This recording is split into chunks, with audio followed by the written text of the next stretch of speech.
Sit back, relax, and welcome to Reading Hours. Today's book is In Search of Lost Time by Marcel Proust.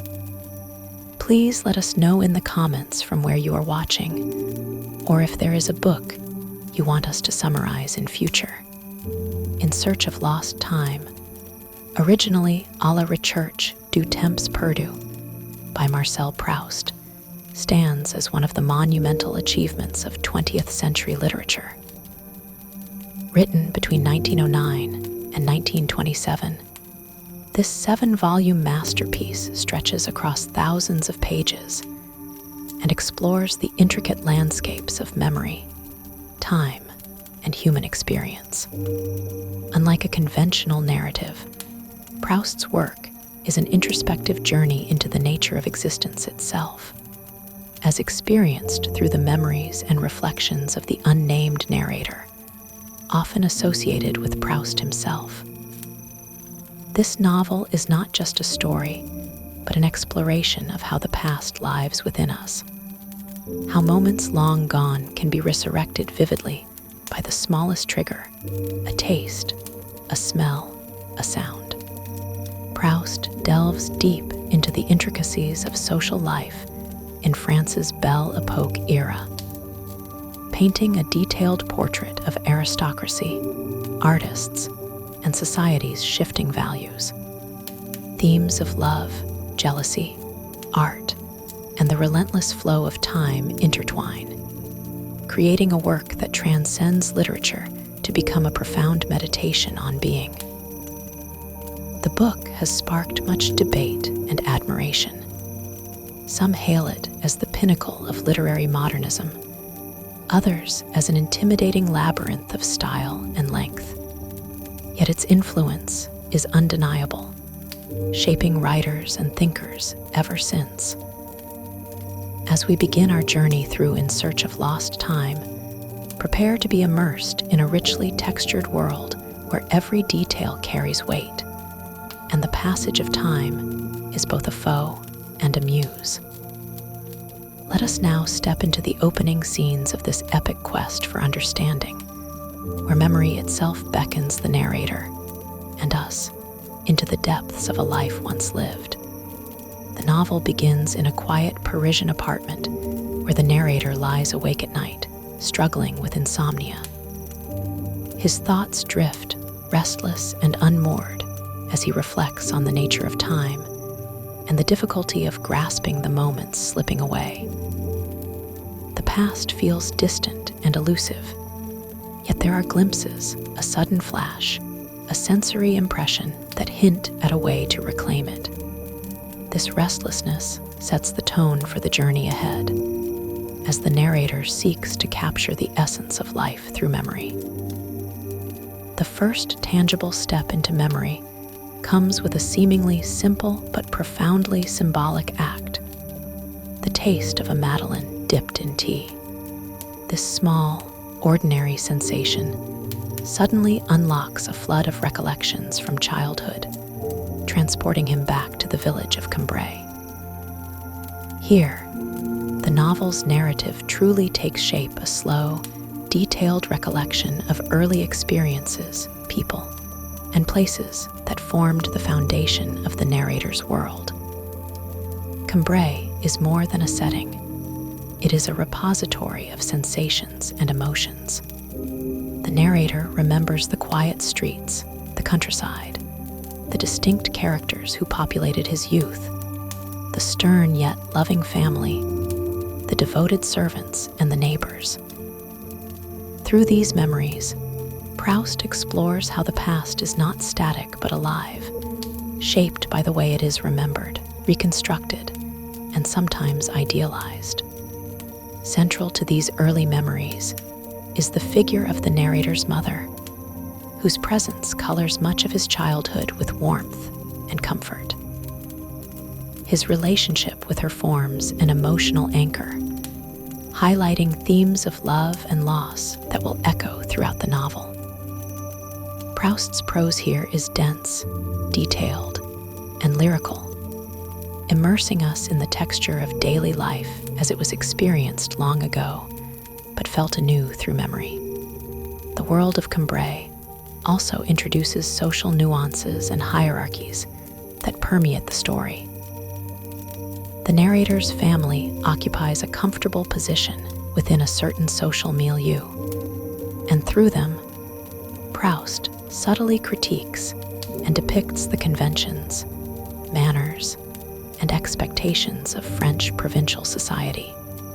The intricate dance of social interaction, politeness, rivalry, admiration, is present even in the smallest gestures, revealing the layers beneath human behavior. As the narrator continues to explore these recollections, he recalls his first encounters with art and literature, which begin to stir his own creative aspirations. These moments of awakening to beauty and culture contrast with the mundanity and rigidity of social life, suggesting that art holds the potential to transcend time and mortality. The interplay between lived experience and artistic creation will become a major thread woven throughout the entire work. Love, too, makes its tentative appearance during these early scenes, often complicated by longing and misunderstanding. The narrator's youthful infatuations reveal the pain and hope that accompany emotional desire, while also reflecting on the role of memory in shaping how we understand love and ourselves. The delicate tensions between passion and restraint are painted with subtlety and depth. Toward the end of this opening section, the narrative shifts toward a broader reflection on time itself. The narrator contemplates how moments of happiness and suffering are intertwined, and how time alters the meaning and impact of our experiences. The act of remembering, especially when triggered involuntarily, becomes a way of reclaiming lost time, not by reversing its passage, but by weaving it into the fabric of present awareness. By the close of this first part, we have been drawn deeply into the narrator's inner world, a place where memory, time, and identity converge. The novel's pace is unhurried, emphasizing the value of detail and introspection over plot-driven action. Yet beneath the surface, there is a restless energy, a yearning to capture and understand the elusive flow of life. This opening sets the stage for the vast and intricate exploration that follows, promising a journey that is as much about the inner landscape of the mind as it is about the outer world. Through the narrator's eyes, we will traverse decades, relationships, and revelations, always returning to the central question of how to make sense of a life stretched across the inexorable currents of time. As the narrator's memories deepen, the world of Combray unfolds with greater clarity and emotional richness. The Madeleine episode, that sudden and unexpected awakening of the past through a simple taste, marks a turning point, a portal through which time flows backward, revealing the delicate fabric of childhood with all its innocence and complexity. The village, the house, the people, all come alive once again, not as static images, but as vivid experiences felt anew. This immersion in memory is not just recollection, it is a resurrection, a reclaiming of lost time that seemed forever gone. The narrator's days in Combray are filled with small yet profound moments, each steeped in sensory detail. The slow ritual of mornings, the play of light through curtains, the scent of flowers in the garden, and the distant sounds of the village combine to form a sensory tapestry that evokes a sense of place and belonging. Proust's language lingers on these impressions, transforming the mundane into something luminous. Every detail matters because memory does not separate events from feelings. It enfolds them together, making each recollection a unique, living whole. Among the most significant figures in these recollections is the narrator's family, especially his mother, whose presence radiates tenderness and security. The bond between mother and child is portrayed with warmth and complexity. Her gentle voice, the way she cares for him, the subtle exchanges of affection and concern. This relationship is a wellspring of comfort amid the uncertainty of childhood and the changing world. It also sets the emotional tone for much of the narrative, where love and loss are often inseparable. The narrator also recalls his father, a more distant figure, engaged in his own concerns and less attuned to the emotional world of the child. This contrast highlights the varying influences shaping the narrator's development. The father's world is one of logic, duty, and social standing, while the mother's world is more intimate and nurturing. The tension between these spheres reflects the complexity of family dynamics and the different ways people connect or drift apart within the same household. Beyond the immediate family, the world of servants and neighbors populates the narrator's memory, each with their own role in the social order of Combray. The housekeeper, Françoise, with her mix of affection and sternness, is a memorable presence, embodying the everyday realities of domestic life. Her sometimes comic, sometimes brusque demeanor adds texture and humor to the portrait of family life. Through characters like Françoise, Proust captures the subtle hierarchies and relationships that underpin social existence, where class and familiarity intersect. Social life in Combray is marked by rituals and conventions that the young narrator gradually begins to understand. He observes the unspoken rules that govern interactions, the polite exchanges, the coded gestures, the alliances and rivalries that shape community life. This world is both comforting and constraining, a stage where individuals play roles shaped by tradition and expectation. Proust's attention to these social details reveals the complexity beneath surface appearances, showing how manners often conceal deeper emotions and tensions. Amid this social backdrop, the narrator's awakening to art and literature begins to stir. The books he reads and the cultural experiences he encounters open new horizons, hinting at a realm beyond the immediate world of Combray. These early encounters plant the seeds of his artistic sensibility, a sensibility that will later drive his quest to capture life's essence in writing. For him, art becomes a way to preserve time and transcend the limitations of ordinary experience. Love, in its earliest forms, begins to weave through these childhood memories with a mix of hope and uncertainty. The narrator's feelings for family, friends, and acquaintances are tinged with admiration and longing, yet also with confusion and restraint. These tentative emotions reflect the complicated nature of human desire and the way memory shapes and reshapes our understanding of love. The narrator's youthful infatuations are not simply episodes of romance, but explorations of self and other, a dance between vulnerability and aspiration.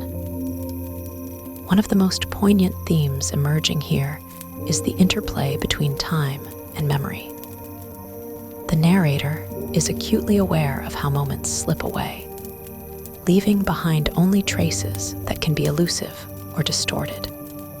Yet memory, especially involuntary memory like the madeleine's taste, has the power to retrieve these fragments with startling vividness.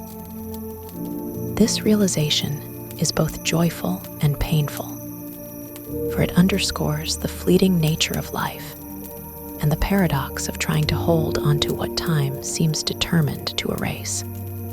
As the narrative progresses, the narrator reflects on how certain places and experiences become intertwined with memory, forming a personal geography of the past. Combray itself transforms into a symbol of lost innocence and the foundation of identity. The village and its rhythms are not just backdrops, but active participants in the shaping of the self. This idea, that place holds memory and meaning, resonates deeply throughout the novel, reminding us how our environments are inseparable from who we are. The detailed observations extend beyond physical surroundings to include the emotional textures of experience. The narrator senses the subtle shifts in mood, the undercurrents of tension or affection that color interactions. These nuances reveal how deeply connected human experience is to perception and interpretation. The act of remembering, then, becomes an act of seeing again, sometimes more clearly, sometimes through the haze of time, but always with significance. This exploration of memory also brings to light the limits of conventional narrative. The story is not told in a linear, chronological way, but moves fluidly through moments, impressions, and reflections. Time is fragmented, layered, and subjective. This structure mirrors the workings of memory itself, where the past surfaces unpredictably and is constantly reshaped by the present self. Proust's style challenges the reader to experience time not as a straight line, but as a complex, living web. Within this weaving of memory and perception, the narrator begins to understand the paradox of lost time. It is lost precisely because it was lived, yet it is recovered through the act of remembering.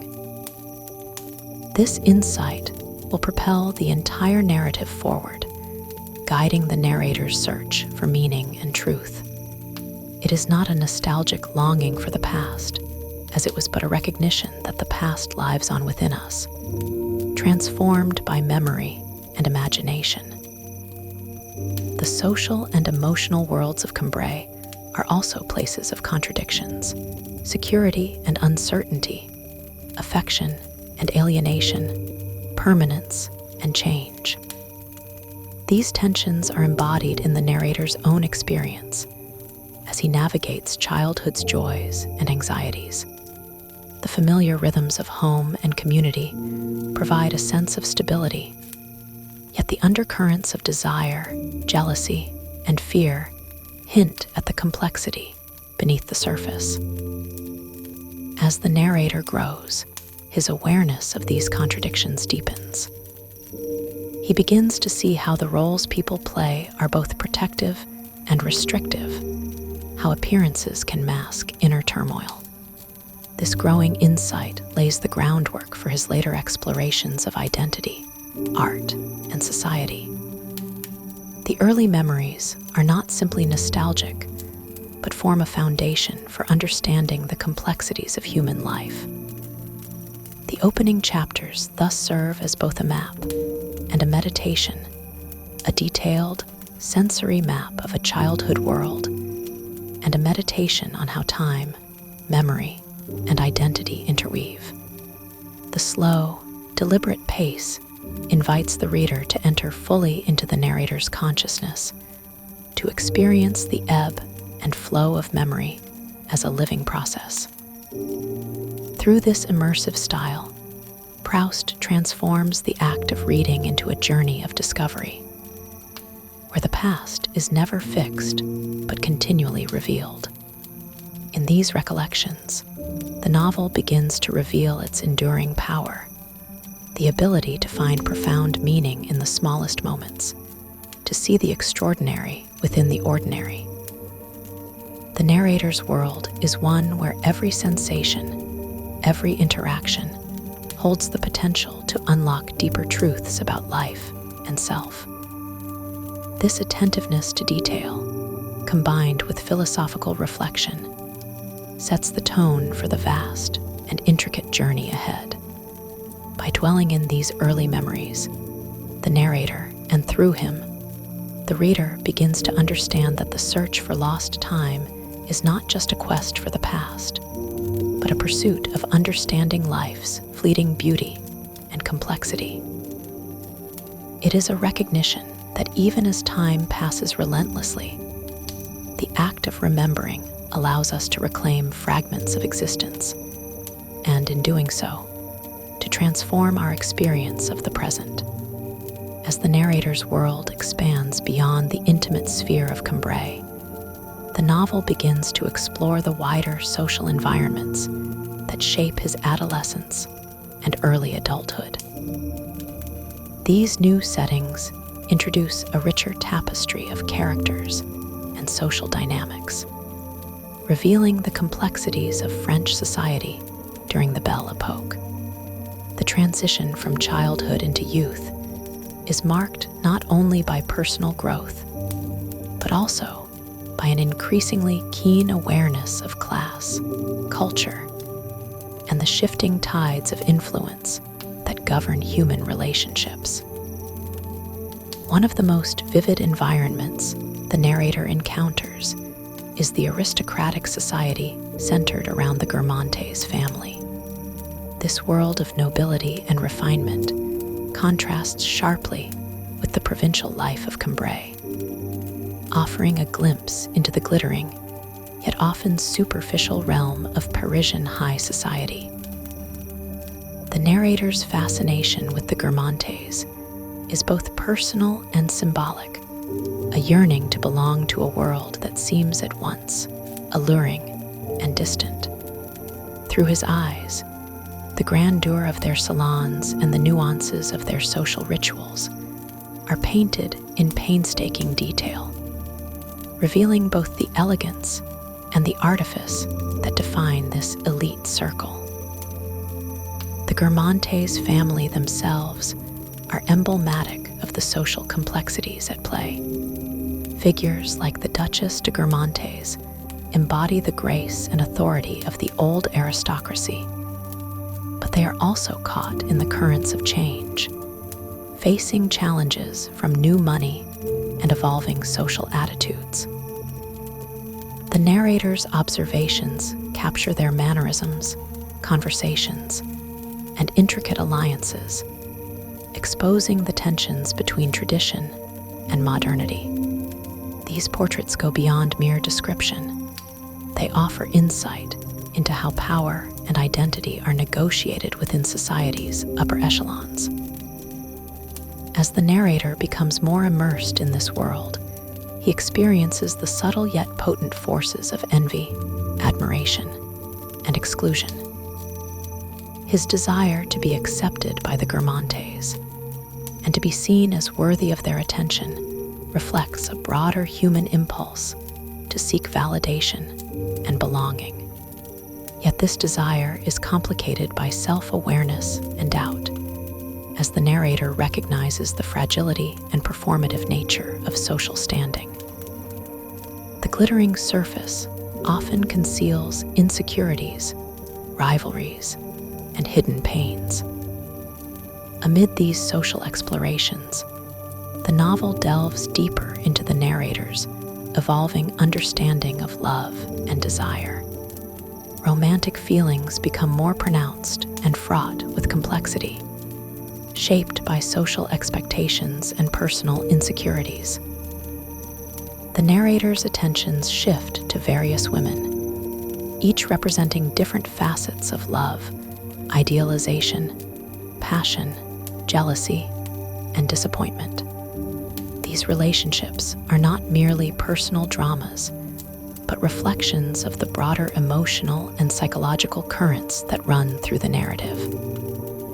One such figure is Albertine, whose presence in the narrator's life introduces a mix of attraction, fascination, and anxiety. Albertine is enigmatic, elusive, and complex, embodying the paradoxes of desire. The narrator's relationship with her is marked by moments of intimacy and tension, revealing the challenges of trust, possession, and freedom within love. Through Albertine, the narrative explores how desire can be both a source of joy and a cause of torment, how love is intertwined with fear of loss and jealousy. The narrator's emotional experiences are heightened by his acute sensitivity to the passage of time. Love, like memory, is fragile and ephemeral, subject to change and decay. The fear of losing a beloved person mirrors the broader anxiety about the relentless flow of time and the inevitability of change. This tension between permanence and impermanence underscores much of the narrator's introspection, shaping how he perceives himself and others. Art and culture continue to play a vital role in the narrator's life, offering both refuge and inspiration. His encounters with music, painting, and literature deepen, revealing the transformative power of artistic experience. These moments of aesthetic appreciation provide glimpses of transcendence, suggesting that art has the capacity to capture and preserve the essence of life beyond the limits of ordinary perception.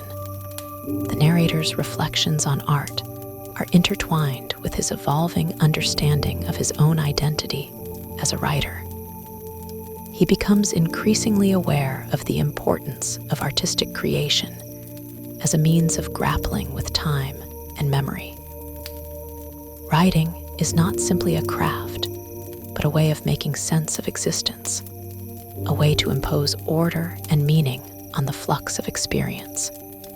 This realization sets the stage for his lifelong quest to write a work that encompasses the totality of life's complexity.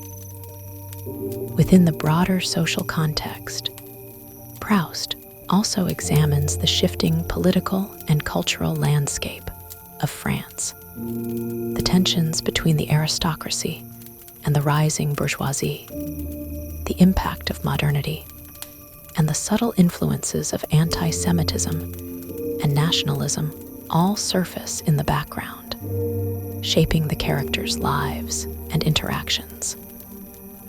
These themes add depth and realism to the narrative, situating the personal dramas within a larger historical frame.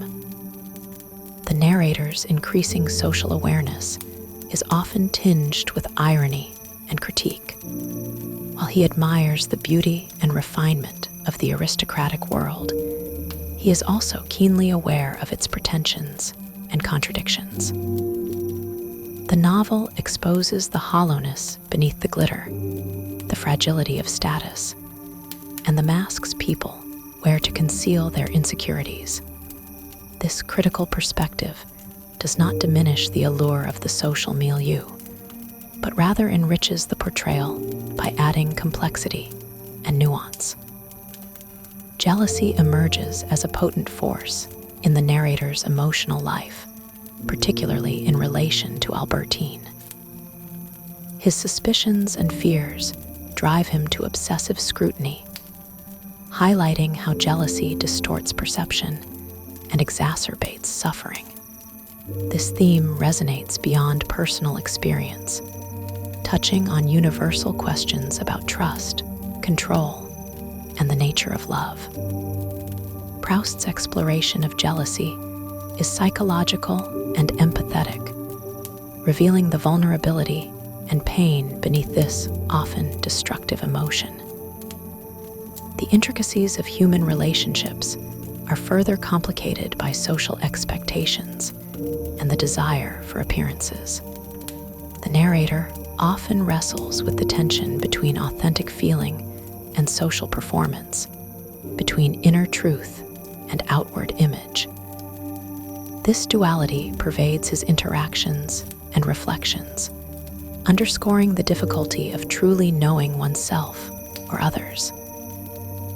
The novel thus becomes a meditation on the nature of identity, shaped by both personal history and social context. As the narrative progresses, the interplay between memory and time remains central. The narrator's recollections are not static, but evolve with each return to the past, colored by new insights and emotions. This fluidity reflects the dynamic nature of memory itself, which is both reconstructive and creative. The act of remembering becomes a form of reliving, where the past is continually reinterpreted and reimagined. This evolving relationship with memory is intertwined with the narrator's growing self-awareness. He begins to see how his experiences, emotions, and perceptions are filtered through layers of interpretation and desire. The past is not simply recovered, but recreated, revealing the complex interplay between fact and imagination. This insight deepens the novel's philosophical underpinnings, inviting readers to reflect on the nature of reality and the construction of meaning. In this phase of the narrative, the narrator's journey is as much internal as external. His encounters with society, love, and art serve as mirrors reflecting his own evolving consciousness. The detailed portraits of people and places are thus also portraits of the self, seen through the prism of memory and desire. This inward turn enriches the narrative, making it both a social novel and a profound psychological exploration. Throughout these developments, Proust's prose maintains its characteristic intensity and lyricism. The sentences unfold with a deliberate rhythm, drawing readers into the narrator's stream of consciousness. The richness of detail and the depth of reflection invite a slow, immersive reading experience, mirroring the novel's themes of time, memory, and perception. By expanding the scope of the narrator's world beyond childhood and family, the narrative gains breadth and complexity. The introduction to new social spheres, emotional experiences, and cultural influences sets the stage for further explorations of identity and art. The tension between appearance and reality, permanence and change, love and loss becomes more pronounced, shaping the trajectory of the story. This phase thus marks a crucial stage in the narrator's quest, the confrontation with the external world and the complexities it entails, alongside the deepening of his inner life. The interplay between these dimensions enriches the narrative and amplifies its emotional and philosophical resonance.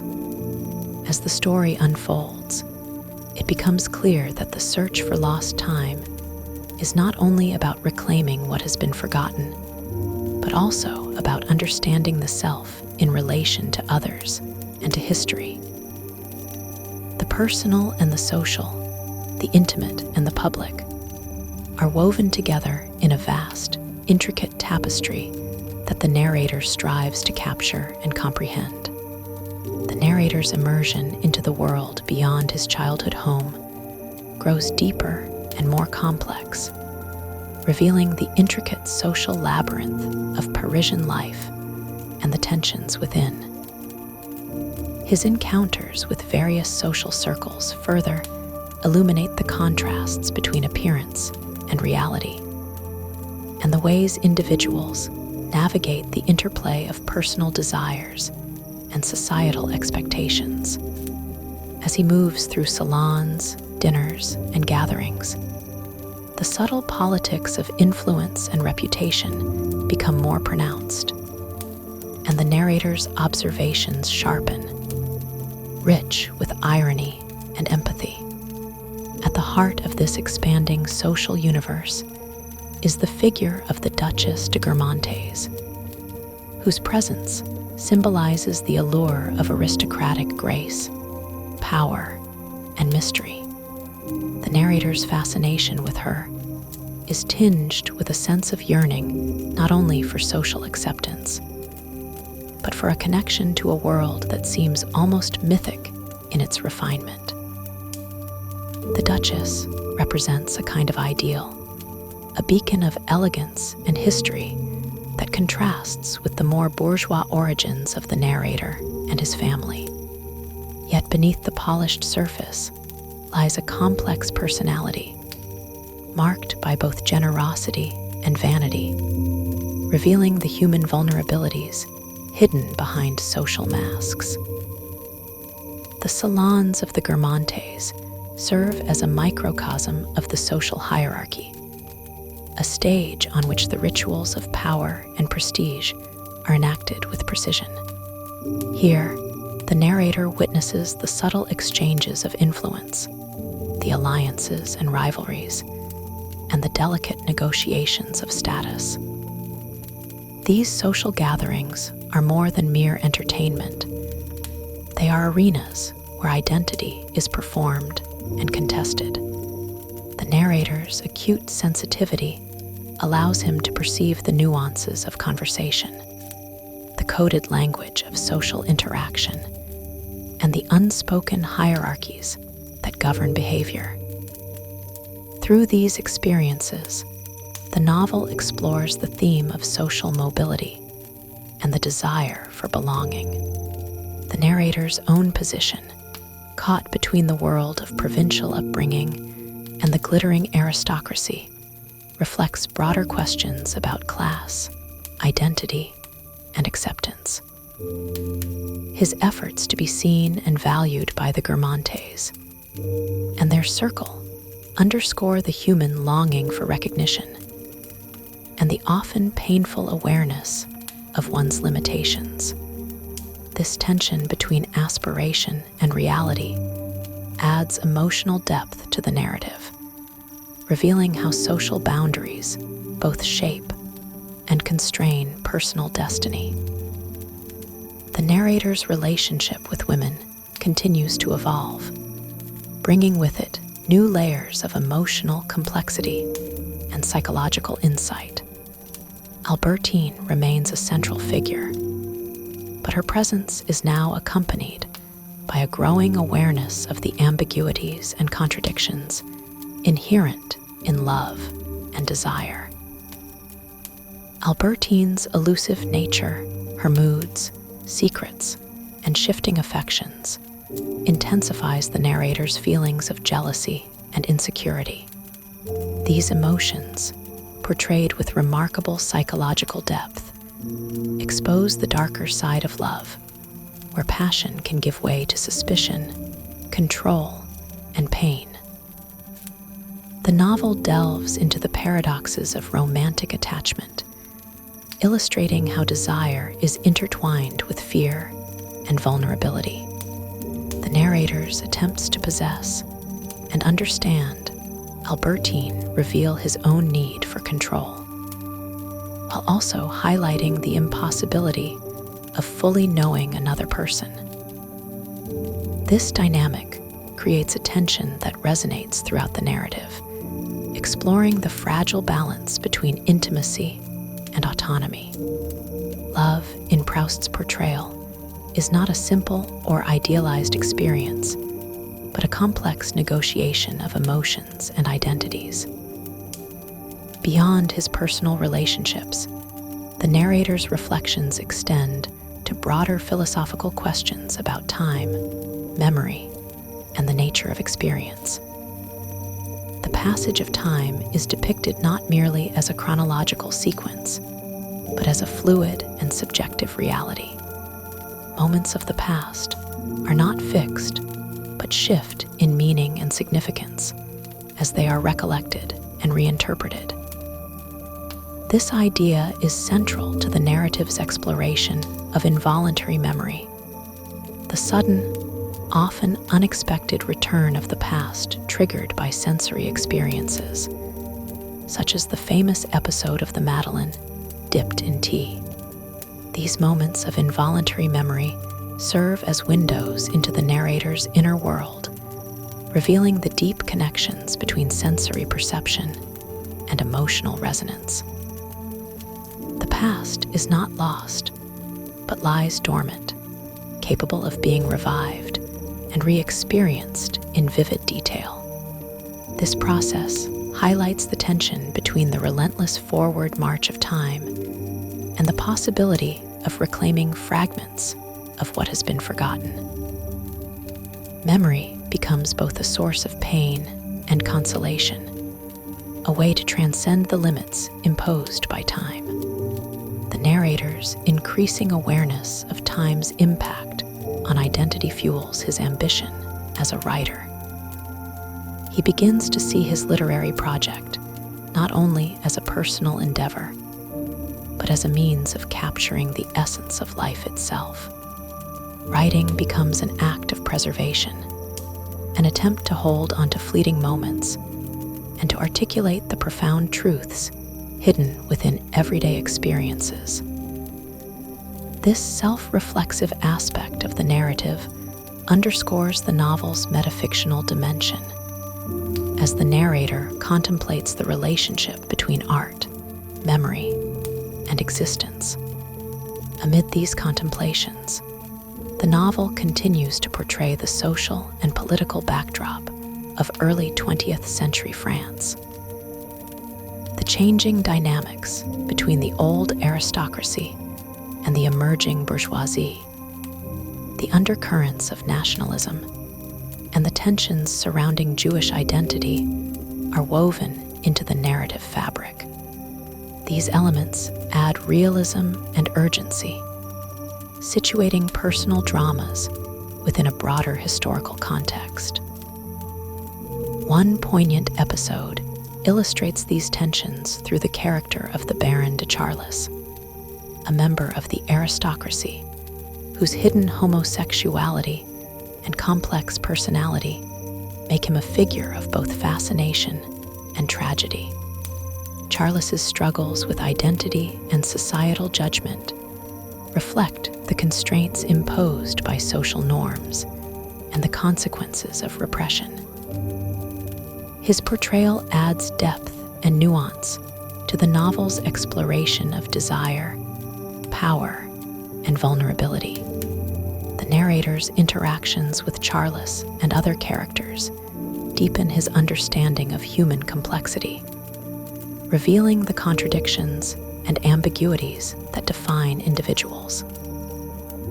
These encounters emphasize that beneath social roles and public personas lie intricate inner lives, shaped by a mixture of strength, weakness, and longing. Proust's empathetic portrayal invites readers to consider the multifaceted nature of identity and the often hidden struggles that accompany social existence. Throughout these developments, the narrator's perception of time and memory remains central. He increasingly recognizes that the past is not a static repository of facts, but a dynamic process shaped by present consciousness. This insight transforms his approach to life and art, as he seeks to capture the fleeting impressions that constitute human experience. The novel thus becomes an exploration of the interplay between temporality and meaning, where memory serves as both a bridge and a barrier. The narrative's lush descriptions and detailed observations enrich the emotional and intellectual texture of the story. The beauty of the prose, with its long, flowing sentences and intricate imagery, invites readers to linger in the world of the narrator's mind. This immersive style reflects the novel's themes, emphasizing the depth and complexity of perception and the richness of inner life. As the story unfolds, the tension between social aspiration and personal authenticity grows more pronounced. The narrator's desire to be part of the Guermantes world coexists with his critical awareness of its superficialities and limitations. This ambivalence highlights the challenges of navigating identity in a world shaped by rigid social codes and expectations. The novel thus becomes a meditation on the quest for self-understanding amid external pressures. In this stage of the narrative, the themes of love, memory, time, and society intertwine more fully, creating a dense and layered tapestry. The narrator's journey is one of discovery and loss, hope and disillusionment, as he grapples with the complexities of human existence. His reflections invite readers to consider the nature of reality and the ways in which we construct meaning through relationships and remembrance. The evolving relationships and social settings also illustrate the broader cultural shifts of the era. The fading of the aristocratic order, the rise of new social classes, and the impact of modernity are all present in the background, influencing the characters' lives and choices. This historical dimension adds richness and depth, grounding the narrative in a particular time and place while addressing universal themes. Throughout, the narrator's search for lost time is marked by a profound sensitivity to the nuances of experience. His observations capture the fleeting moments of beauty and pain that define human life, and his quest for meaning unfolds through a continual dialogue between past and present. This interplay shapes the novel's enduring power, making it a timeless meditation on memory, identity, and the passage of time. The narrator's journey through the labyrinth of memory and society becomes ever more intricate as he continues to probe the depths of his own experience and the shifting world around him. With a growing sensitivity to the subtleties of human emotion and social interaction, he confronts the tensions between desire and disappointment, reality and illusion, permanence and change. This phase of the story deepens the exploration of his relationships, his inner life, and the relentless passage of time that shapes both. As the seasons change, so too does the narrator's perception of Albertine. His love for her is complicated by increasing jealousy and insecurity, feelings that gnaw at him and color his every thought. The intensity of his emotions is a double-edged sword. While his passion binds him to Albertine, it also fuels a profound restlessness and anxiety. His attempts to control and understand her become a consuming preoccupation, illustrating the paradox of love's desire for intimacy paired with a fear of loss and betrayal. Albertine remains enigmatic, her moods shifting like shadows, never fully revealed to the narrator. This inscrutability only deepens his obsession as he tries to piece together her true feelings and intentions from the fragments of her behavior. His jealousy becomes a reflection of his own vulnerability and longing, a mirror of his desire not just for Albertine, but for certainty and emotional security in an uncertain world. The pain of this unsteady relationship exposes the fragile boundaries between love, possession, and freedom. Amid these turbulent emotions, the narrator's reflections on time and memory continue to expand. He recognizes that memory is not a simple record of the past, but an active process, one that reshapes and reinterprets experience according to the present moment. The past exists not as a fixed reality, but as a living, changing presence within the mind. This insight leads him to a deeper understanding of his own identity as something fluid and evolving, forged by the interplay of remembrance and imagination. The novel's exploration of involuntary memory, the spontaneous, sensory-triggered recall of past moments, takes on new significance. These flashes of the past offer both comfort and revelation, allowing the narrator to reconnect with experiences long thought lost. Yet they also reveal the gaps and silences within memory, the ways in which what is forgotten or suppressed shapes our perception of ourselves and others.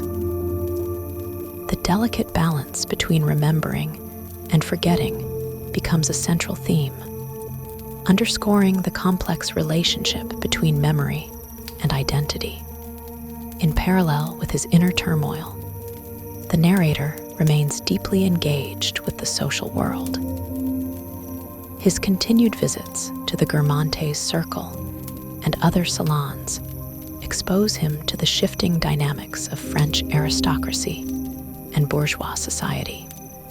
The decline of the old order, with its rigid codes and ceremonies, contrasts sharply with the emerging modernity represented by new characters and changing attitudes. The narrator's observations capture the tensions between tradition and progress, stability and upheaval. One of the most striking figures he encounters during this period is the Baron de Charles, whose multifaceted personality embodies many of these tensions. Charles's flamboyance and hidden torments reveal the costs of living in a society that demands conformity and conceals true desires. His complex relationship with identity and power adds a poignant layer to the novel's examination of social masks and personal truths. Through Charles, the narrator glimpses the contradictions that define human nature and the often painful costs of social acceptance. The political backdrop of the time also begins to exert a stronger influence on the narrative. The Dreyfus Affair, a scandal that deeply divided French society, is reflected in the characters' conversations and attitudes, illustrating the ways in which issues of justice, prejudice, and nationalism permeate even the most refined social circles. These tensions serve as a reminder that beneath the elegant surface of aristocratic life lies a turbulent world grappling with fundamental questions of identity and morality. Throughout these developments, the narrator's literary ambitions grow. He increasingly sees his writing not merely as a personal project, but as a vocation with the power to transcend time and capture the essence of experience. His reflections on the creative process reveal his awareness of the challenges involved in articulating the fleeting and often contradictory nature of reality. Writing becomes a way to wrest order and meaning from the chaos of memory and emotion, an attempt to give shape to the intangible. The theme of art and its relationship to time and memory is woven throughout the narrative. The narrator contemplates how works of art, whether literature, music, or painting, can encapsulate moments of beauty and truth that endure beyond the ephemeral nature of life. This meditation underscores the novel's broader concern with the search for permanence in a world defined by change and loss. Through art, the narrator hopes to capture the lost time that haunts his consciousness. In the midst of these philosophical reflections, the story continues to unfold with rich, vivid detail. The narrator's descriptions of settings, whether the bustling streets of Paris, the quiet beauty of the countryside, or the elegant interiors of grand houses create a sensory tapestry that immerses readers in the world he inhabits. These environments are not mere backdrops, but active elements in the narrative, shaping mood and meaning, reflecting the character's inner states.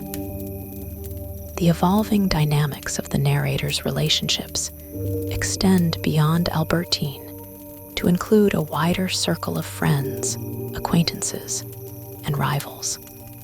His interactions reveal the complexities of human connection, how affection, rivalry, envy, and admiration intermingle in social life.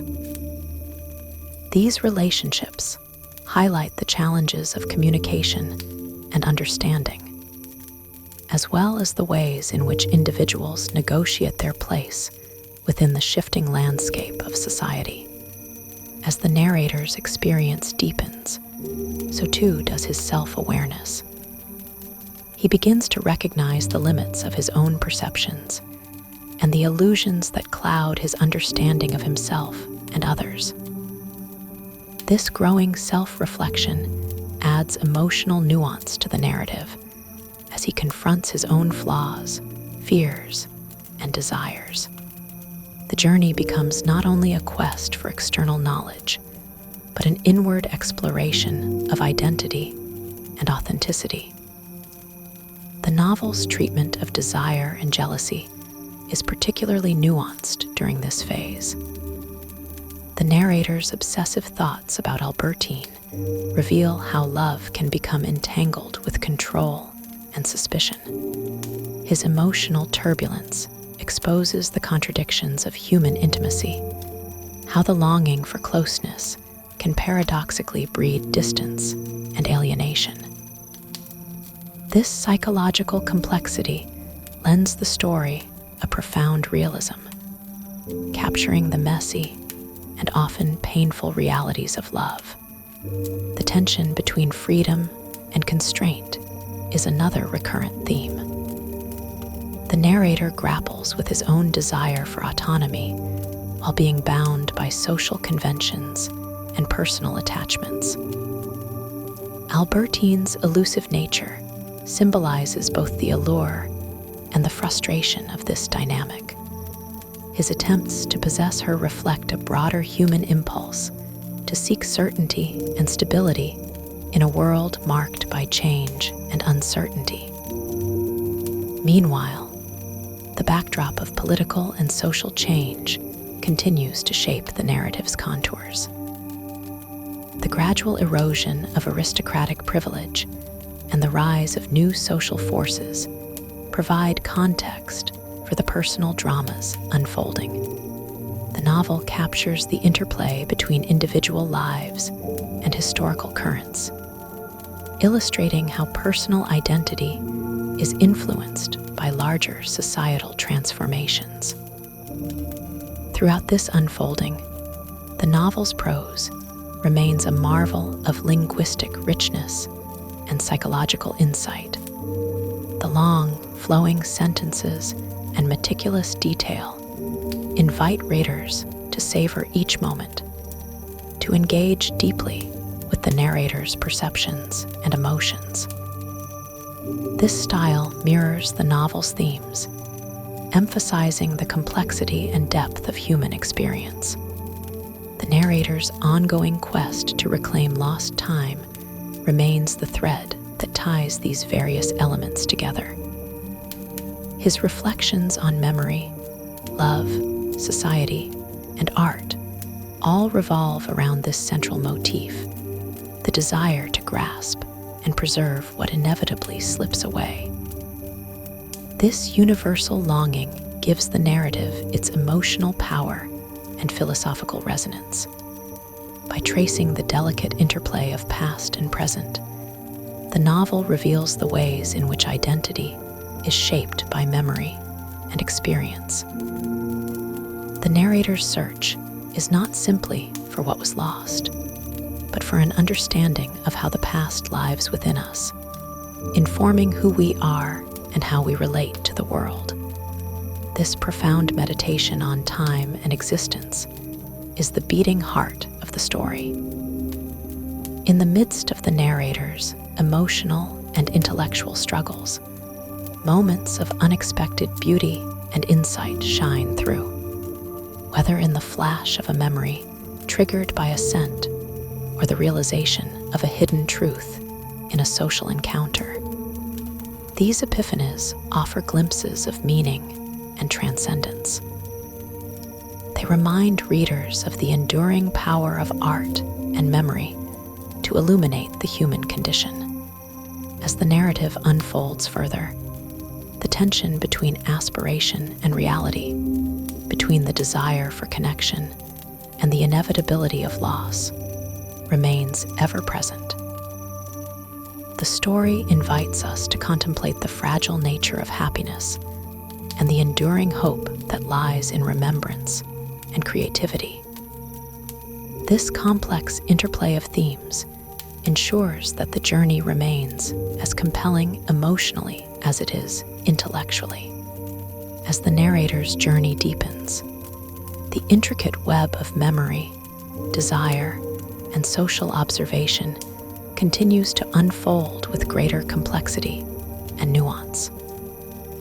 His relationship with Albertine remains at the center of his emotional world, but the shadow of uncertainty and jealousy grows heavier, casting a dark veil over his moments of happiness. Albertine, ever elusive, occupies his thoughts with an intensity that borders on obsession. Yet this obsession is not merely a personal torment. It becomes a lens through which the narrator contemplates the fragile and often painful nature of human relationships.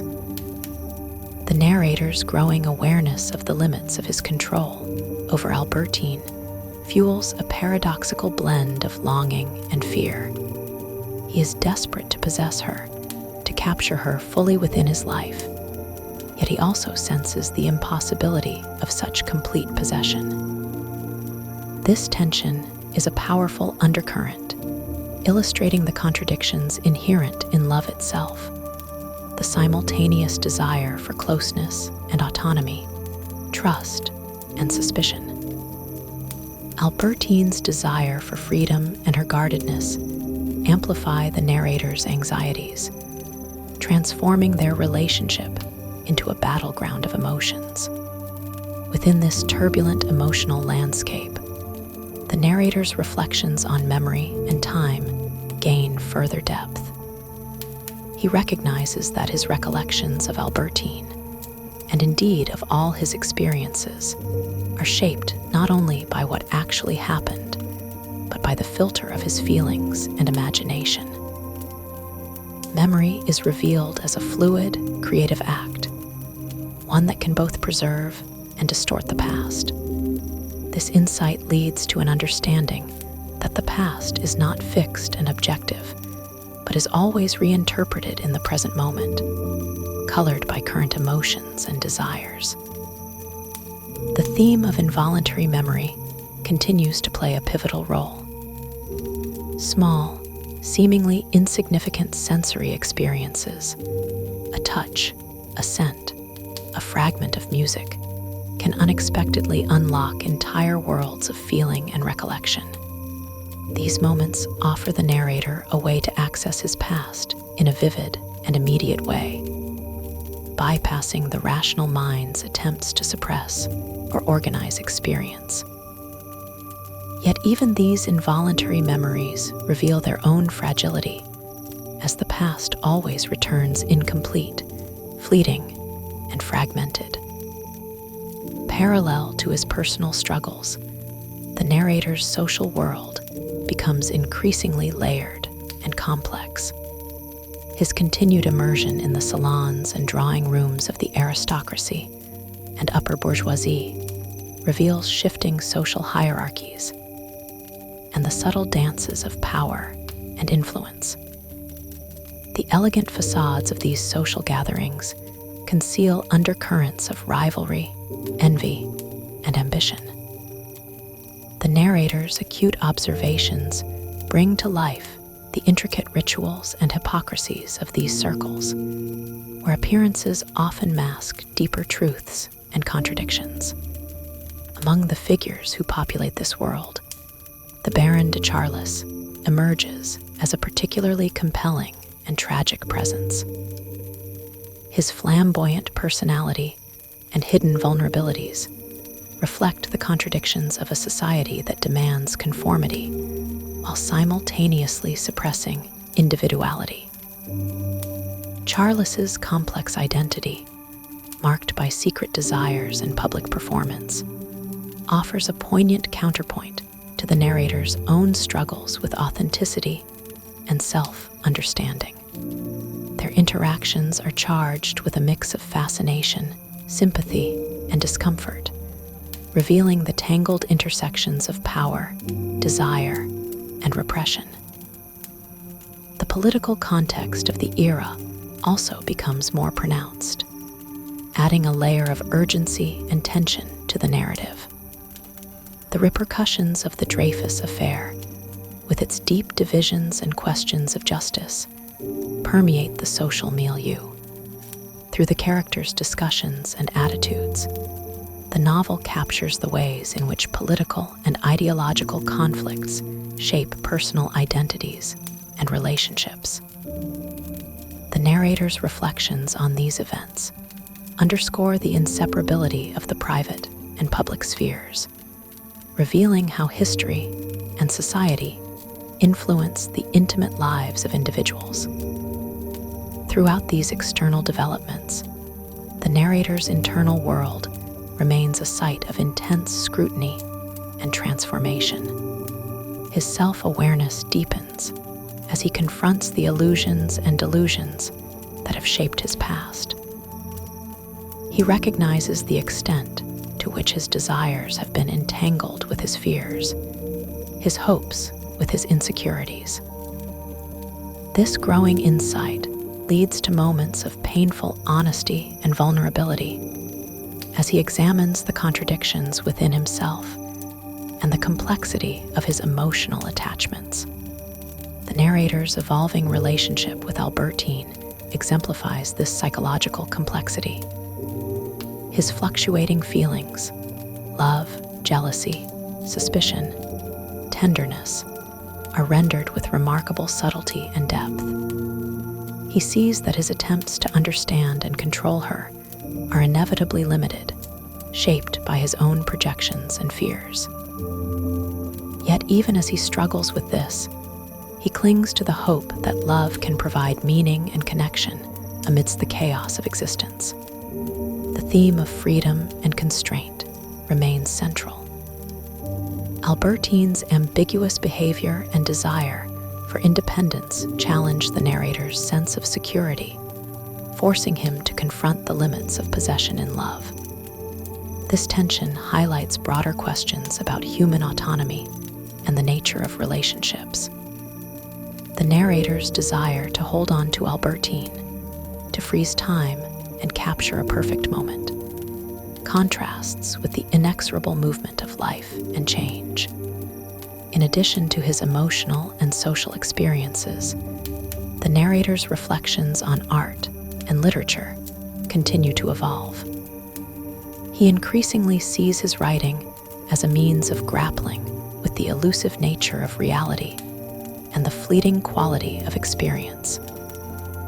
The act of creation becomes a way to impose order on chaos, to give shape to the ineffable, and to recover something of what is lost to time. His meditations on the power of art to transcend temporality resonate deeply with the novel's overarching exploration of memory and existence. The narrator's descriptions of his surroundings remain vivid and immersive. Whether recounting the vibrant life of Parisian streets or the serene landscapes of the countryside, his prose captures the sensory richness of his world. These detailed portrayals not only set the scene, but also reflect the emotional and psychological states of the characters, intertwining environment and inner life in a seamless flow. social interactions continue to reveal the complexities of human connection. The narrator observes the subtle exchanges of power and affection, the negotiations of status and desire that shape relationships. His insights into the performative aspects of social life, how individuals craft personas to navigate expectations, add layers of meaning to the narrative. These dynamics underscore the novel's exploration of authenticity and illusion, appearance and reality. The narrator's ongoing quest for self-understanding is marked by a growing acceptance of ambiguity and contradiction. He learns to tolerate uncertainty, to embrace the multiplicity of his own identity and emotions. This maturation brings a richer, more nuanced perspective on love, memory, and time. The journey is not toward definitive answers, but toward a deeper appreciation of life's complexity. The tension between permanence and change remains a driving force. The narrator grapples with the desire to preserve moments of happiness and clarity, even as he acknowledges their transitory nature. This struggle is central to the novel's meditation on the human condition, the longing to capture and hold onto the fleeting, the attempt to find meaning in the face of inevitable loss. Moments of beauty and revelation continue to punctuate the narrative. The narrator experiences flashes of insight that illuminate the connections between past and present, self and other.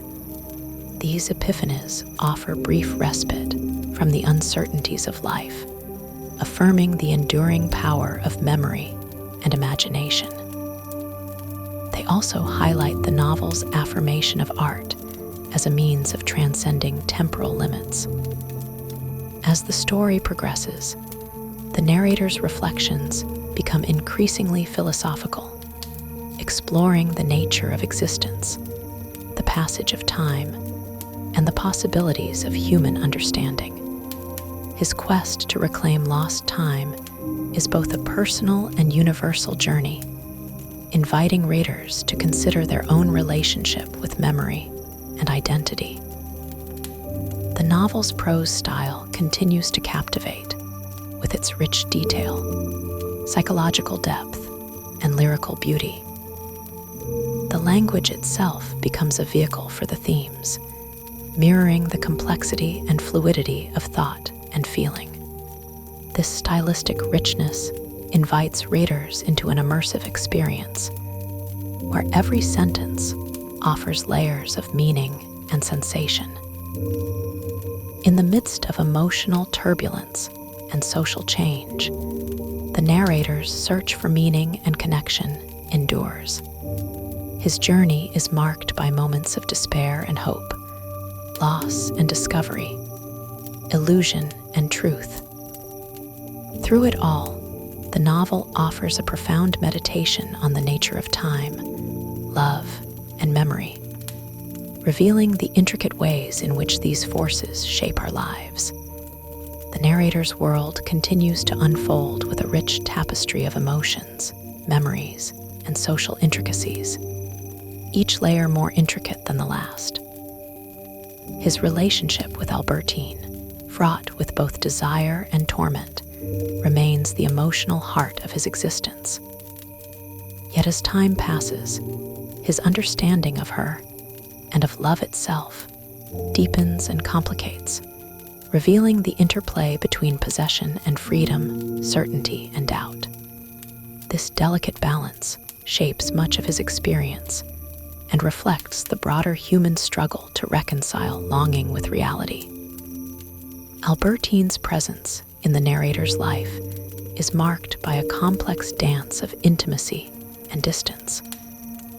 Though they share moments of tenderness, there is always an underlying tension. The narrator's jealousy and suspicion gnaw at him relentlessly. He imagines Albertine in the company of other lovers, and these visions stir a mix of anger despair, and helplessness. Yet his attempts to control or dominate her are ultimately futile, revealing the illusory nature of possession. Albertine's elusive spirit resists containment, embodying the paradox of love as both binding and liberating. Amid this emotional turbulence, the narrator's reflections on time and memory become more pronounced and philosophically profound. He realizes that his desire to freeze moments of happiness is doomed by the very nature of time's flow. Each instant, once past, becomes irretrievable, slipping away like grains of sand. Yet memory, with all its imperfections and distortions, offers a way to recover fragments of the past. These recollections are not mere copies of experience, but creative reconstructions shaped by emotion and imagination. This understanding transforms the narrator's relationship with his memories. They are both a refuge and a source of pain. The role of involuntary memory remains central to this process. Sensory experiences, a smell, a melody, the feel of a fabric, can unlock vivid and unexpected recollections. These moments, often triggered by seemingly trivial cues, connect the present to the past in an instant, bypassing conscious effort. Such memories are powerful because they reveal the layers beneath everyday awareness, bringing to light feelings and truths long buried. Yet they also remind the narrator of the fragmentary nature of experience. The past can never be fully recovered, only glimpsed through fleeting impressions. Parallel to the narrator's inner life, the social world around him continues to shift and evolve. The salons and aristocratic gatherings are alive with intrigue, gossip, and subtle power plays. The narrator observes the elaborate rituals of conversation and display, noting how status and reputation are carefully negotiated. The facade of elegance often masks underlying tensions and rivalries. These social dynamics provide a backdrop for the narrator's personal struggles, highlighting the contrast between appearance and reality. One figure who looms large in this social landscape is the Baron de Charlis. His flamboyant behavior and secretive nature embody the contradictions of a society that demands conformity but harbors hidden desires. Charlis's life is marked by repression and defiance, and his complex identity fascinates and troubles the narrator. Their interactions reveal the intersections of power, vulnerability, and identity, illustrating the difficulties of authenticity in a world governed by rigid norms. The political backdrop, too, colors the narrative. The fallout from the Dreyfus affair reverberates through conversations and attitudes, underscoring the era's deep divisions. The narrator is keenly aware of how political ideologies and social tensions influence personal relationships and perceptions. This context enriches the novel's exploration of human experience, situating private lives within the larger currents of history. Within this complex social and political framework, the narrator's emotional world remains intensely personal and introspective. His feelings for Albertine oscillate between love and despair, hope and fear. He grapples with the pain of jealousy and the longing for reassurance. Yet he also confronts the limits of his knowledge, recognizing that his understanding of Albertine, and indeed of himself, is partial and provisional. This recognition deepens his awareness of the mysteries at the heart of human connection. The narrator's meditations on freedom and constraint become sharper. Albertine's desire for autonomy challenges his need for control, highlighting the tension between individual liberty and relational bonds. He is caught between the urge to possess and the necessity of letting go, a conflict that mirrors broader existential dilemmas. This dynamic underscores the novel's enduring themes of love's complexity and the paradoxes inherent in human desire. Art and creativity continue to provide a refuge and a means of exploration for the narrator. His reflections on literature and music reveal a growing conviction that art offers a way to transcend the limitations of time and memory. Through the creative act, the fleeting and fragmented nature of experience can be shaped into something enduring and meaningful. This insight aligns with the novel's larger meditation on the power of artistic expression to capture the essence of life. The sensory world remains vividly alive in the narrator's mind. Descriptions of Parisian streets, the countryside, and the intimate settings of salons and private rooms are suffused with detail and atmosphere. These richly rendered scenes evoke not only place, but also mood and psychological state. The interplay of light, color, sound, and texture enhances the narrative's emotional resonance, drawing readers into a fully immersive experience. Social interactions are portrayed with subtlety and insight. The narrator observes the nuances of conversation, the gestures and glances that convey unspoken meanings. These moments reveal the performative nature of social life, where individuals navigate expectations and present curated versions of themselves. This theme of appearance versus reality is woven throughout the narrative, emphasizing the complexity of identity and communication. As the narrator's journey progresses, his quest for self-knowledge deepens. He increasingly embraces ambiguity and contradiction, acknowledging the multiplicity of his own feelings and thoughts. This acceptance brings a more nuanced understanding of love, memory, and identity. The process is not linear or simple, but marked by cycles of insight, confusion, and reevaluation. Through this ongoing exploration, the narrator moves toward a richer, more compassionate view of himself and others. The tension between permanence and change remains central. The narrator wrestles with the desire to preserve moments of clarity and happiness, even as he understands their transience. This struggle reflects a fundamental aspect of the human condition, the attempt to find meaning and continuity in a world defined by flux. The novel's meditation on time reveals both its destructive and generative powers, as loss and renewal coexist. Moments of revelation and beauty punctuate the narrative. The narrator experiences sudden insights that illuminate the connections between past and present, self and other. These epiphanies provide brief glimpses of transcendence and understanding, moments when the complexity of life seems to coalesce into a coherent whole. They affirm the enduring power of memory and imagination, even as they underscore the challenges of truly knowing.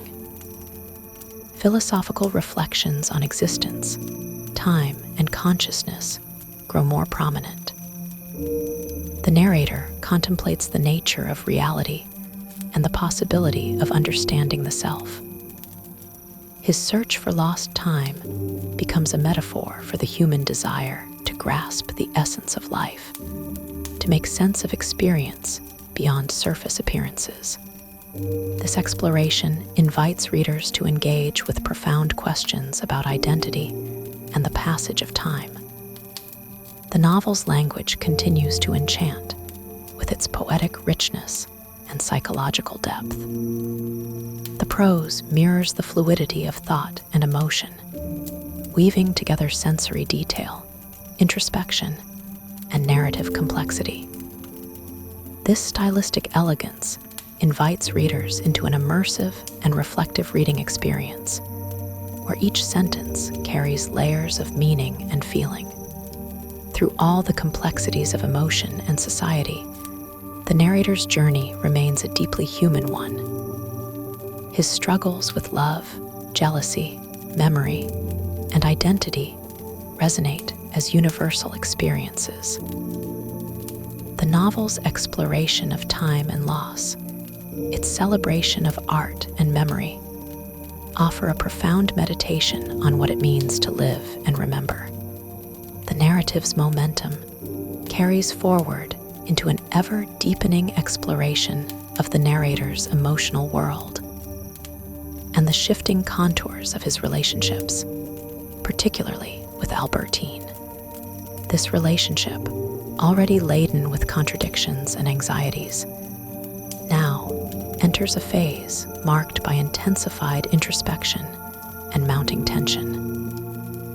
The narrator's love, initially infused with youthful hope and idealization, becomes increasingly complicated by jealousy, suspicion, and an overwhelming desire for possession.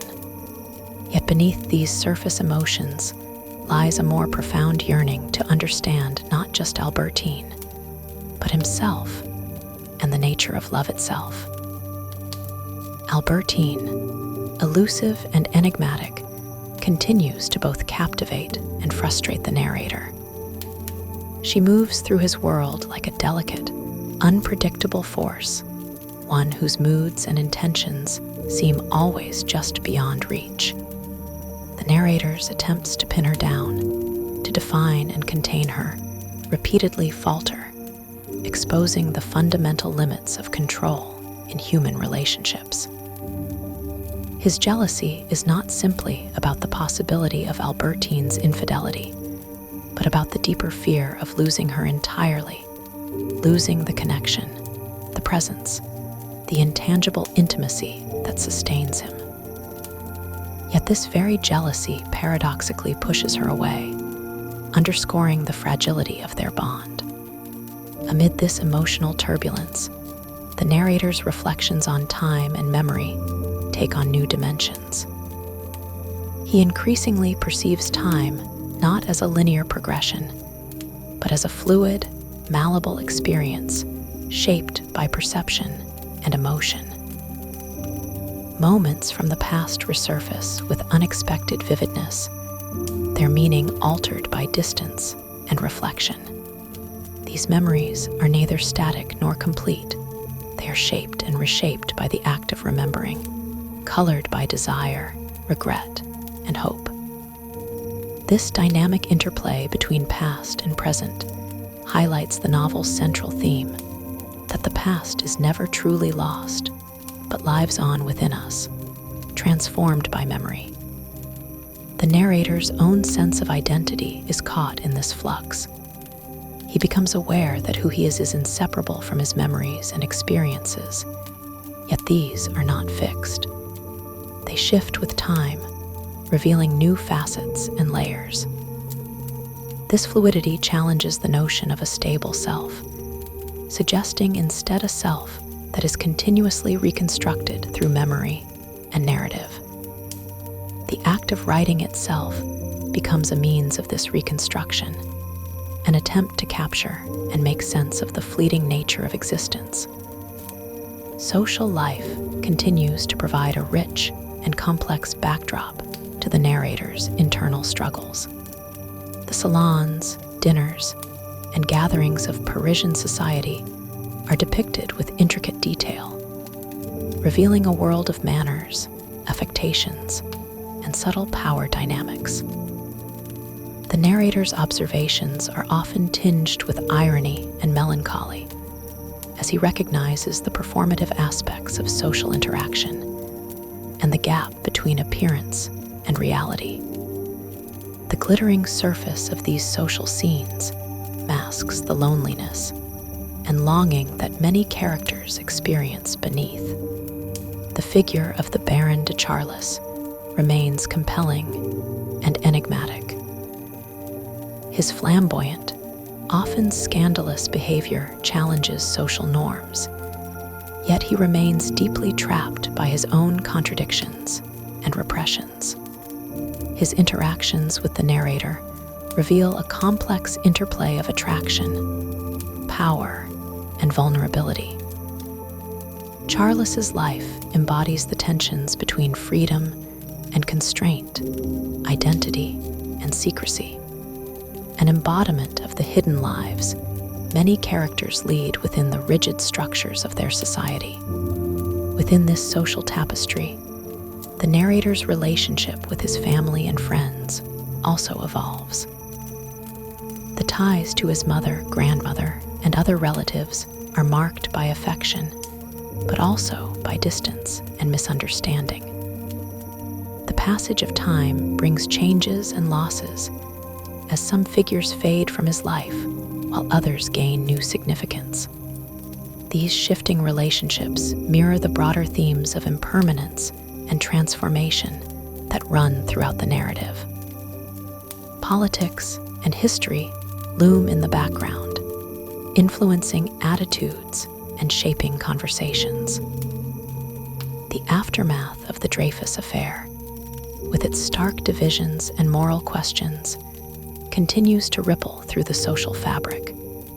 The narrator is keenly aware of how larger historical forces intersect with personal lives, reminding readers that individual experience is never isolated, but always embedded within a wider context. This awareness adds depth to the novel's exploration of memory and identity, linking the personal to the political. Amid these external changes, the narrator's inner life remains a site of profound reflection and emotional intensity. His desires, fears, and hopes are laid bare with unflinching honesty. He confronts the paradoxes of love, its capacity to bring joy and suffering, security and vulnerability. His longing for Albertine is also a longing for understanding, for a connection that transcends the limitations of words and appearances. Yet, he is constantly reminded of the elusive nature of such understanding, as people remain, to some extent, unknowable. The theme of freedom resurfaces repeatedly. Albertine's need for autonomy conflicts with the narrator's desire for possession, highlighting the tension between individual will and relational bonds. This tension is emblematic of the broader human struggle to balance selfhood with intimacy. The narrator's journey reveals that love involves both giving and letting go, a recognition that true connection requires respect for the other's freedom as well as presence. Art and creativity continue to offer the narrator solace and insight. His reflections on music, literature, and painting deepen as he contemplates how art captures the ephemeral and transforms it into something lasting. The act of artistic creation parallels the work of memory, both serving to bridge the gap between the fleeting present and the enduring past. Through this lens, the novel itself can be seen as a vast artistic endeavor, a means of searching for meaning amid the flux of time. The sensory richness of the narrative remains striking. The streets of Paris, the country estates, the intimate rooms where characters gather are rendered with exquisite detail, evoking not only place, but mood and psychological state. The interplay of light and shadow, sound and silence, color and texture enriches the emotional landscape, drawing readers into a fully immersive experience. These vivid descriptions underscore the novel's celebration of the senses as a pathway to memory and understanding. Conversations and social rituals are depicted with subtlety and nuance. The narrator listens attentively to to the unspoken messages conveyed through tone, gesture, and silence. These layers of communication reveal the complexity of human interaction, where what is left unsaid can be as significant as what is spoken. This attentiveness to the nuances of dialogue enriches the portrayal of characters and relationships, highlighting the delicate dance of connection and distance. As the narrator delves deeper into his memories and feelings, he encounters moments of revelation and insight. Sudden flashes of clarity illuminate the connections between past and present, self and other. These epiphanies offer brief respite from confusion, glimpses of a larger pattern or truth underlying the chaos of experience. They affirm the novel's conviction that beneath the surface of daily life lies a deeper reality accessible through memory and imagination.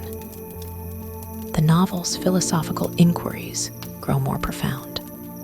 The narrator contemplates the nature of time, consciousness, and existence itself.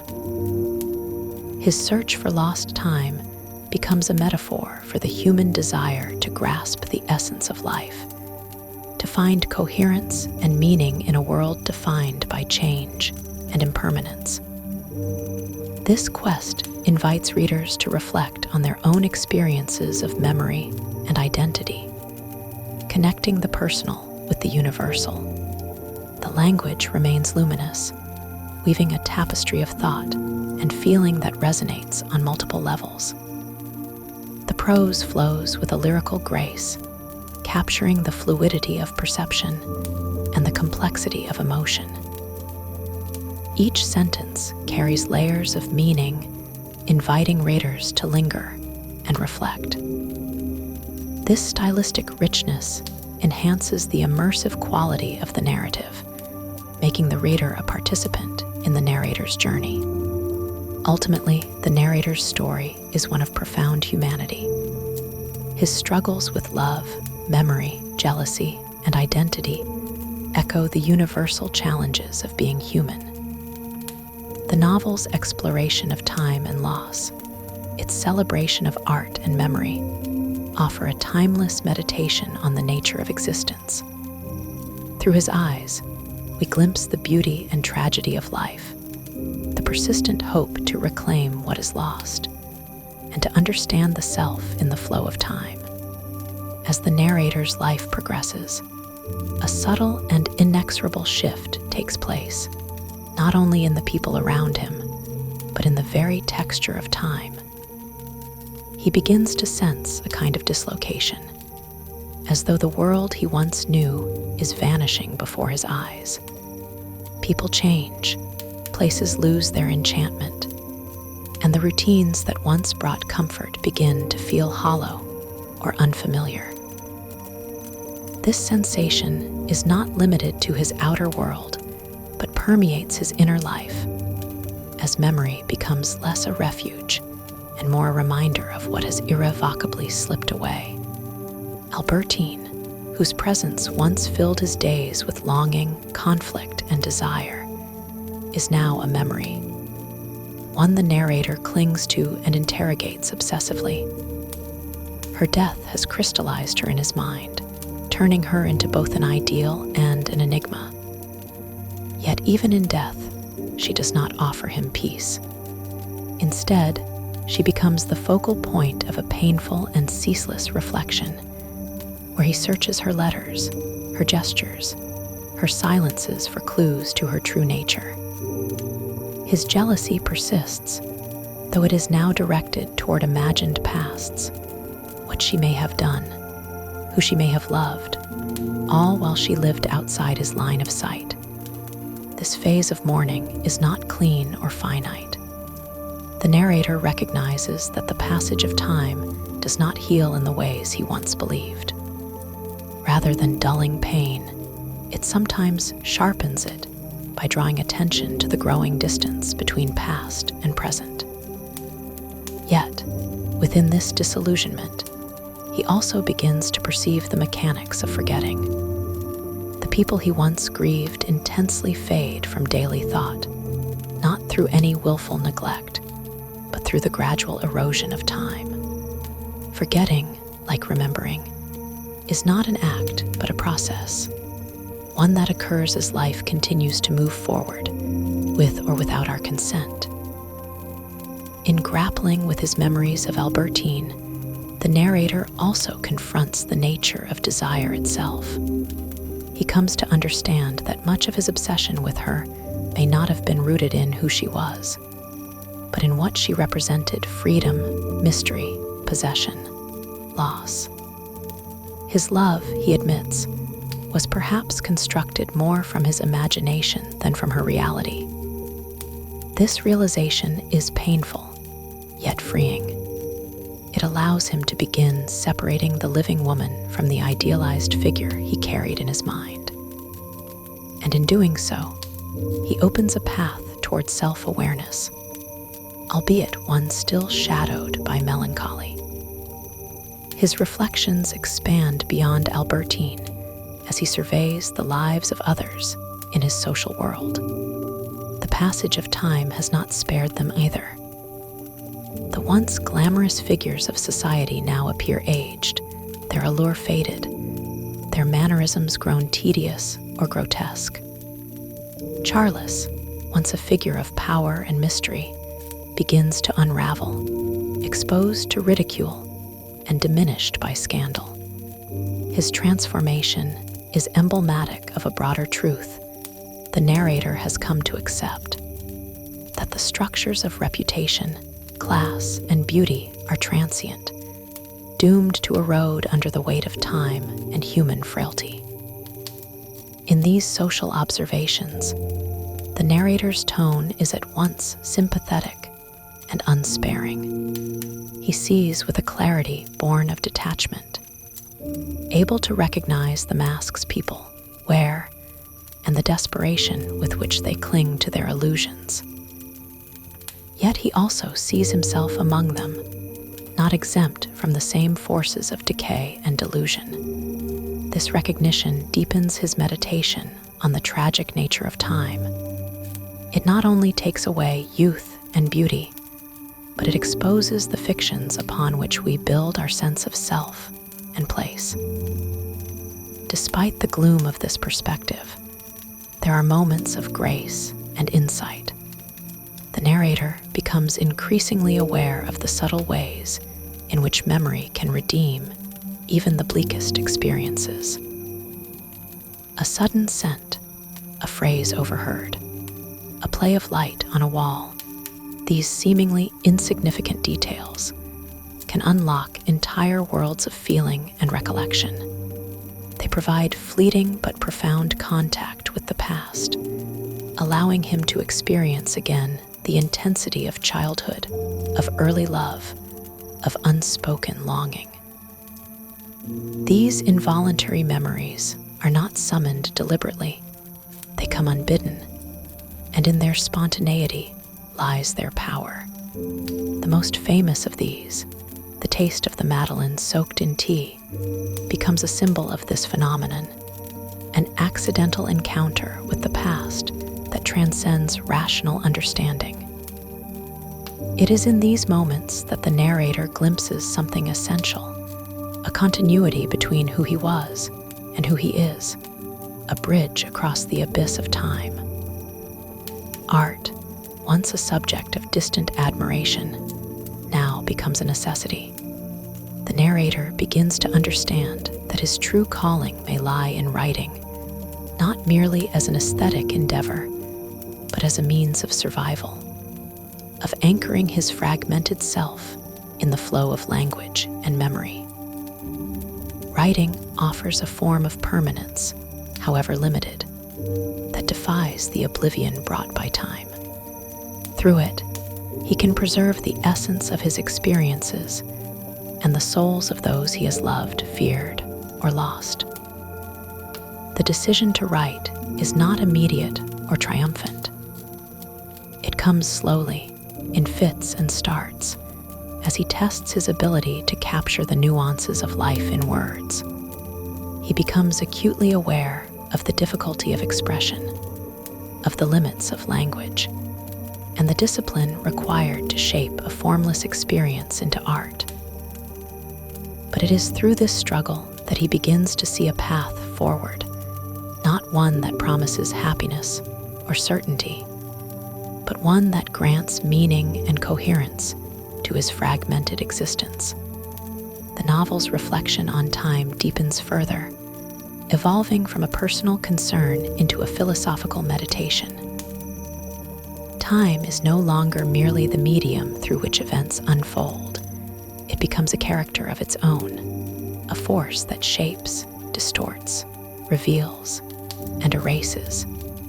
The narrator comes to see that nothing is immune to its passage, not love, not art, not memory.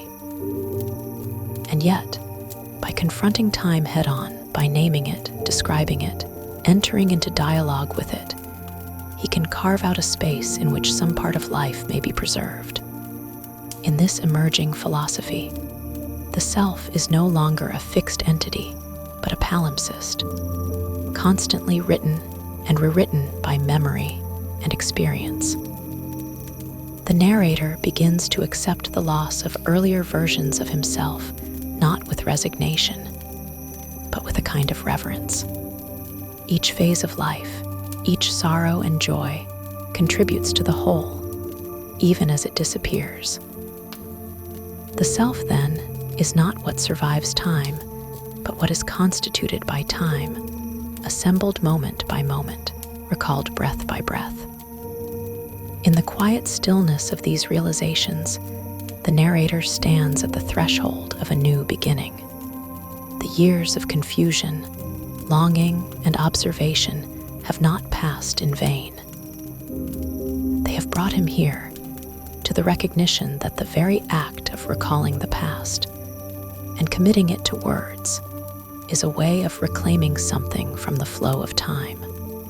It is through memory, through art, and through the persistent search for truth in the details of lived experience that life finds its form and perhaps even its redemption.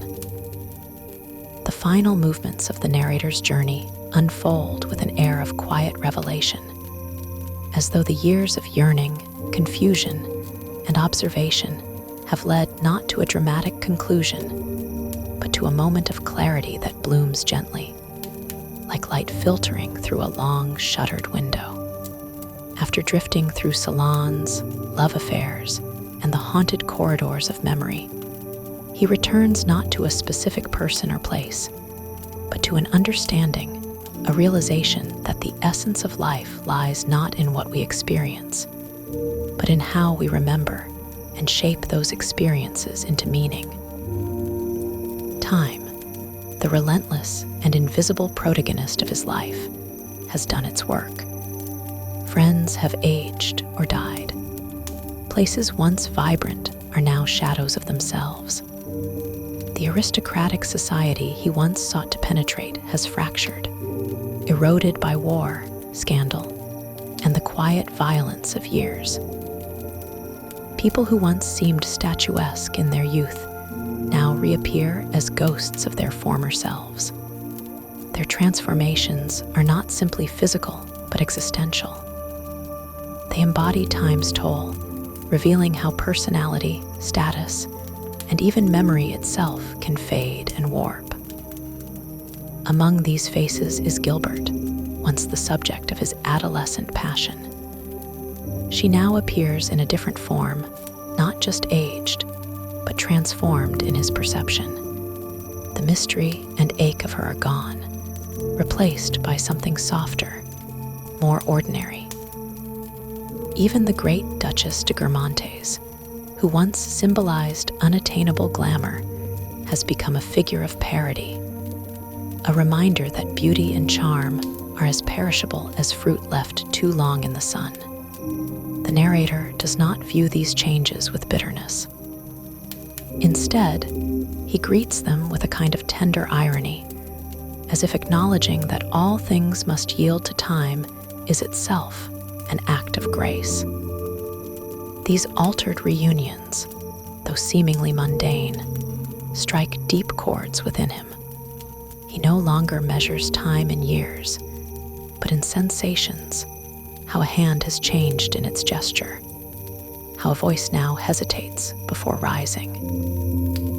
Even those who once inspired envy or intimidation now seem merely human, bound like him by the laws of impermanence. The narrator begins to see that his past selves, too, are distant strangers. The boy who watched the lantern magic in Combray, the young man chasing love in Baalbec, the jealous lover pacing through Paris, each of them lingers within him, not as a continuous thread, but as echoes, layers, sediment from which his present self emerges. And then, without fanfare, without theatrical climax, comes the realization that has been quietly gathering across the pages. If time is the great eroder, then memory is its silent resistance. Through memory, he can reassemble the fragments of the past, not to restore what was, but to understand what it meant. He comes to see that his true calling is to write, not for vanity, not even for posterity, but because only through writing can he give form to the vast, swirling impressions that have shaped his life. The texture of his prose, the attention to detail, the endless interrogations of meaning, these are not indulgences, but necessities. To write is to fix in place the fleeting, to rescue experience from oblivion. In this sense, his entire life has been a preparation for art.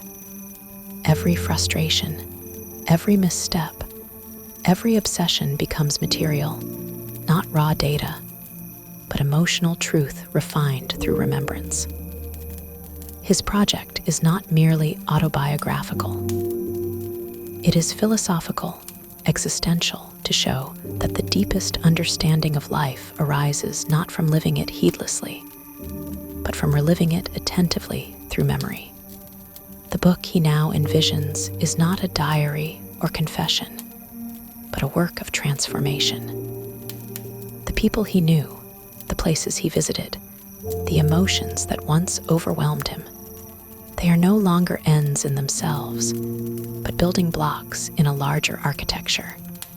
What matters now is not fidelity to fact, but fidelity to essence. The truth of a feeling, the shape of a moment, the resonance of a glance, these are the bricks with which he will construct his cathedral of remembrance. In the quiet of this decision, a kind of peace settles over him. It is not the peace of resolution, but of vocation. He no longer seeks to possess the people he once loved or to reclaim the time he has lost. Instead, he recognizes that the only way to triumph over time is to embrace it, to let its very passage become the medium through which meaning is made. Art, then, becomes the space where time is not an enemy but a collaborator. He begins to imagine the scope of what he will write. It will not follow conventional form, nor will it be shaped by the demands of plot or suspense. It will mirror life itself, layered, recursive, alive with digression and return. It will strive to capture the sensations that others dismiss, the impressions too fleeting to hold, the truths that reside not in actions, but in reflections.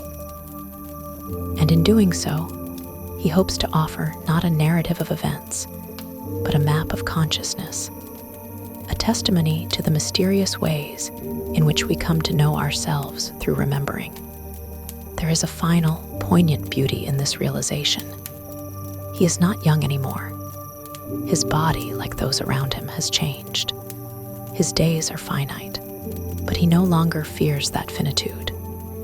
He understands that every moment lived has not vanished, it remains, buried in the folds of memory, waiting to be uncovered by a sound, a smell, a turn of phrase. And if he can summon these moments with care and honesty, then something of him, and of the world he knew will endure.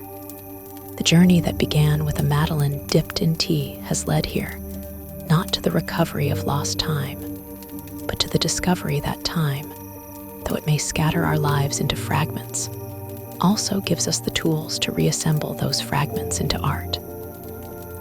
The past is not dead. It is not even past. It lives in us, and through us, it can speak again. As the narrator prepares to embark on the labor of writing, he does so with the solemn joy of someone who has found his reason. What lies ahead is not the recovery of youth or the rekindling of love, but the shaping of memory into meaning.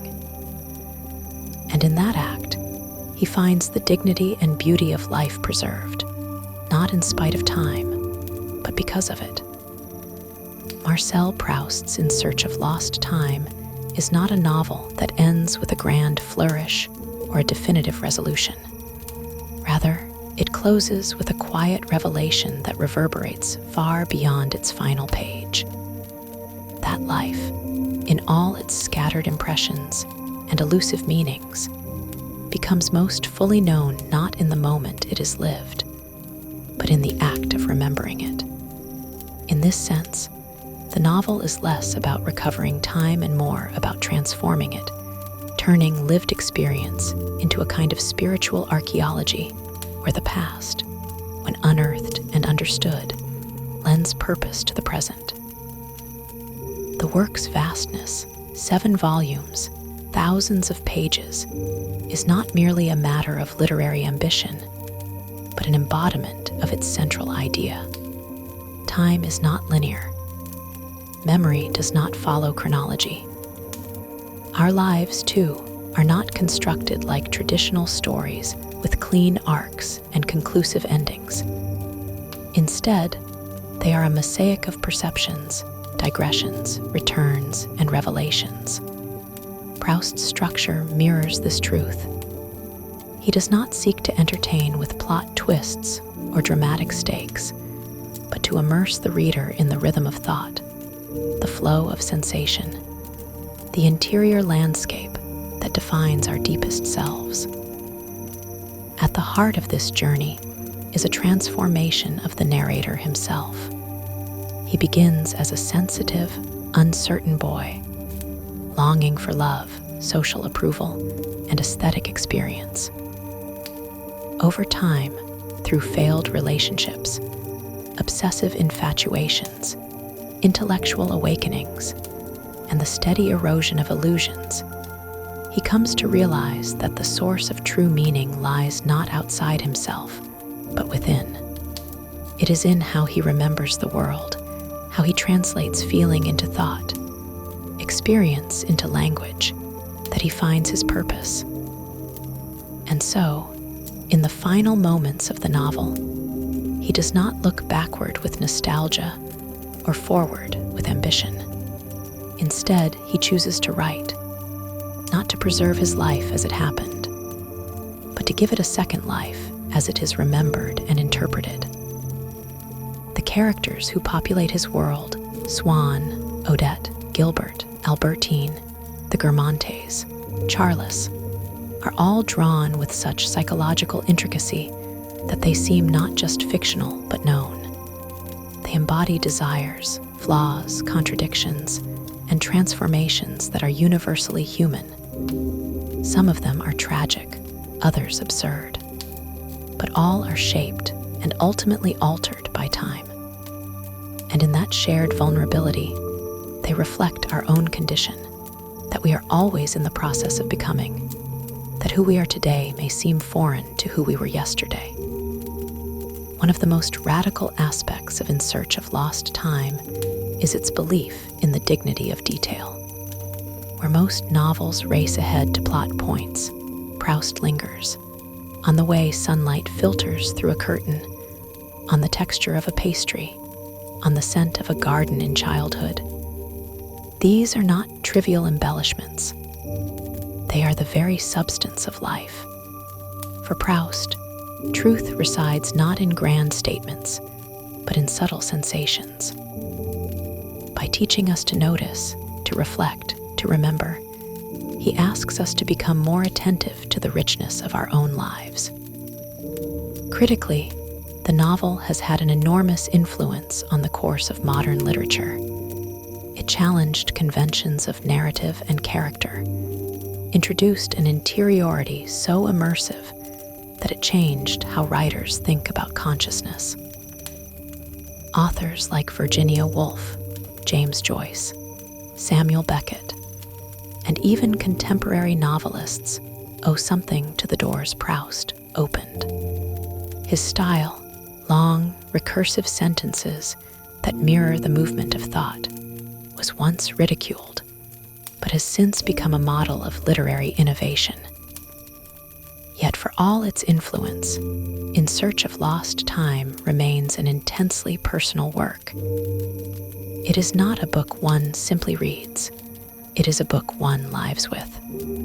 Each reader brings their own memories, their own losses and longings to the text, and in doing so, finds themselves mirrored in its pages. This is perhaps its greatest gift. It does not tell us how to live, but teaches us to look again at our past, our present, our sensations, and our silences. In the end, Proust offers a kind of quiet, profound hope. Though time may take from us youth, love, certainty, and people we once knew, it also gives us the tools to make sense of what remains. Through memory, through art, we can give our scattered lives a form that endures. The past may be lost in one sense, but in another, it is never truly gone. It waits for us in a gesture, a phrase, a taste ready to return, if only we have the patience to remember.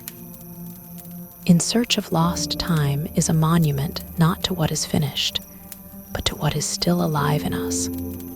It reminds us that to write, to remember, to truly see, these are not mere literary acts, but spiritual ones.